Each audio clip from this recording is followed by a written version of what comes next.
వైద్య సీట్ల ప్రవేశాలకు సంబంధించి రాష్ట్ర ప్రభుత్వం జారీ చేసిన జీవో 102ను వెంటనే రద్దు చేసి హైకోర్టు మార్గదర్శకాల మేరకు అమలులో ఉన్న జీవో ఎంఎస్ నెంబర్ 151ను యథాతథంగా కొనసాగించాలని మాల మహానాడు రాష్ట్ర అధ్యక్షుడు నల్లి రాజేష్ పేర్కొన్నారు.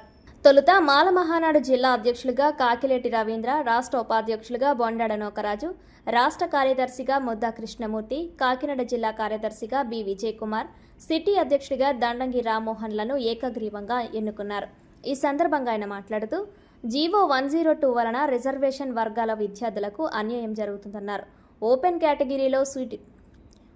కేటగిరీలో సీటు పొందే అర్హత ఉన్న విద్యార్థులను కూడా రిజర్వేషన్ కోటాలోనే పరిగణించే పరిస్థితి ఏర్పడుతుందని పేర్కొన్నారు. హైకోర్టు సూచనల మేరకు నిపుణుల కమిటీ సిఫార్సులతో తీసుకొచ్చిన జీవో 151 అమలులోకి వచ్చిన తర్వాత వైద్య ప్రవేశాలు ఎలాంటి వివాదాలు లేకుండా సాగుతున్నాయని తెలిపారు. అందువలన రిజర్వేషన్ వర్గాల హక్కులు కాపాడేందుకు జీవో 102ను రద్దు చేసి జీవో 151ను కొనసాగించాలని ఆయన కోరారు. ఈ సమావేశంలో రాష్ట్ర కార్యదర్శి కుంచంగి రఘు, సీనియర్ ఎస్ఎస్టీ నాయకులు నక్కా చిట్టిబాబు, రాష్ట్ర ఆర్గనైజింగ్ సెక్రటరీ గుండె నాగేష్ తదితరులు పాల్గొన్నారు. మాల మహానాడు రాష్ట్ర అధ్యక్షుని మాడుతున్నాను. ఈరోజు రాష్ట్రంలో చూస్తుంటే మరి 102 జీవో తీసుకొచ్చారు. ఈ 102 జీవో ఏంటంటే ఇది ఎస్సీ ఎస్టీ బీసీ విద్యార్థులందరూ కూడా చాలా నష్టం చేకూర్చే జీవో ఇది ఎందుకంటే దీని వివరం ఏంటంటే ఈ ఎస్సీ ఎస్టీ బీసీలకి ఎలా నష్టం జరుగుతుందంటే ఈ 102లో ఏముందంటే ఈ విద్యార్థులు ఎవరైతే ఉన్నారో వీళ్ళందరూ కూడా ఇప్పుడు ఎంబీబీఎస్ నీట్ రాసిన వాళ్ళందరూ కూడా ఎంబీబీఎస్ వెబ్ ఆప్షన్ పెట్టుకుంటున్నారు. ఈ వెబ్ ఆప్షన్లో వీళ్ళు రిజర్వేషన్ కేటగిరీలో ఉన్న వాళ్ళు ఆల్ ఆప్షన్ పెట్టుకోవచ్చు, అంటే ఓపెన్ కేటగిరీలో పెట్టుకోవచ్చు, రిజర్వేషన్ కేటగిరీలో కూడా పెట్టుకోవచ్చు.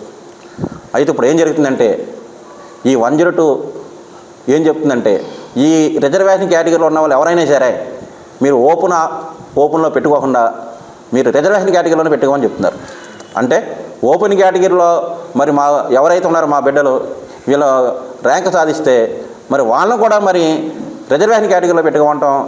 దీనివల్ల మరి ఈ ఎస్సీ ఎస్టీ బీసీ విద్యార్థులందరికీ నష్టం చేకూరుతుంది. అలా నష్టం చేకూర్చే జీవోని రద్దు చేయమని చెప్పి మేము డిమాండ్ చేస్తున్నాం. మరి అదేవిధంగా 2019లో మరి హైకోర్టు ఒక కమిటీ వేయమని చెప్పింది. ఆ కమిటీ 2 ఐఏఎస్ ఆఫీసర్లు, 2 ప్రొఫెసర్లు, మరి హైకోర్టు రికగ్నైజ్డ్ అయిన లాయర్లను ఇద్దరిని పెట్టి దీన్ని నివేదిక తయారు చేసి ఇమ్మంటే 2019లో మరి వీరందరూ కలిపి ఒక నివేదిక తయారు చేయడం జరిగింది. ఆ నివేదిక ఆధారంగా మరి 2020లో 151 జీవోని రిలీజ్ చేశారు. ఆ 151 జీవో ఏం చెప్తుందంటే ఎస్సీ ఎస్టీ బీసీ విద్యార్థులందరూ కూడా ఓపెన్ కేటగిరీతో పాటు రిజర్వేషన్ కూడా వీళ్ళు ఆప్షన్ పెట్టుకోవచ్చని చెప్తున్నారు.